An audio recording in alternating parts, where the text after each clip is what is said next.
Hello বন্ধুরা, আসসালামু আলাইকুম। সবাই কেমন আছেন? আশা করি সবাই ভালো আছেন। আজকে আমি আম্মুর সাথে নাড়ু বানাবার জন্য প্রস্তুত।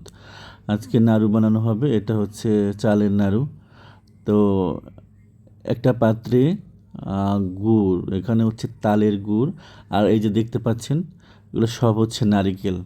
নারিকেল কোরানো হয়েছে, সেগুলো এখানে দেওয়া হয়েছে। নারিকেল, চালের গুড় এবং কিছু পরিমাণে চিনি। তারপরে যে যে দরকারি মশলা থাকে, যেমন এলাচ লাগে, তারপরে হচ্ছে যে আপনার কী লাগে যেন, দারুচিনি, যা যা দরকার আর কি, সেগুলো সব দিয়ে সুন্দর করে এরকম একটু একটু একটু একটু করে নাড়তে হবে। এখন কথা হচ্ছে কতক্ষণ নাড়বেন, সেটা আপনার কিন্তু একটা ধৈর্যের পরীক্ষা। কারণ এটাকে অনেকক্ষণ ধরে নাড়তে হবে, যতক্ষণ পর্যন্ত এটা একটা গ্রেভি ভাব না আসে। যখন দেখবেন যে এটা একটা ঘামের মতো হয়ে গেছে, যেমন কি বলে, একটার সাথে একটা লেগে যায়, এরকম টাইপের যতক্ষণ পর্যন্ত না হবে, ততক্ষণ পর্যন্ত আপনাকে চুলার আঁচে আস্তে আস্তে করে এটাকে নাড়তেই হবে। এটা একটা ধৈর্যেরও পরীক্ষা। তারপরে দ্বিতীয় কথা হচ্ছে, ধৈর্য ছাড়া বড় কথা হচ্ছে হাত ব্যথা হয়ে যায়।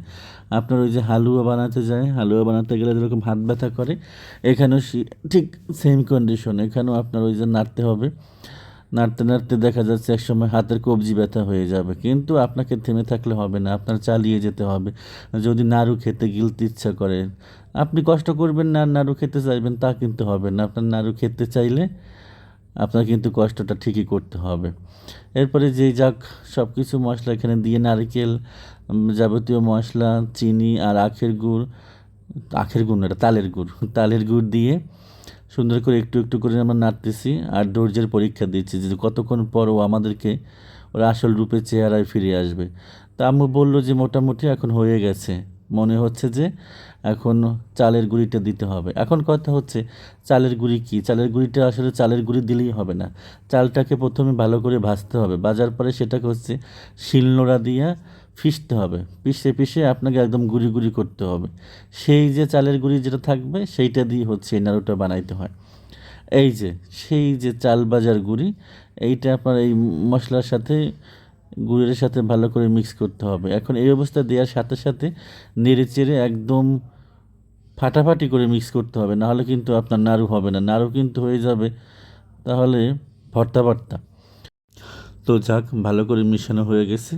মেশানো আর দেখালাম না, কারণ সেটা দেখলে বুঝতে পারবেন যে এটা যুদ্ধ হচ্ছে।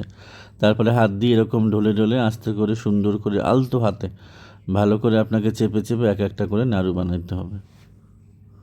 কিন্তু আমার কথা সেটা না, আমার এখন কথা হচ্ছে, ভাই এত কষ্ট করে নাড়ু খাইতে কার ইচ্ছে করে?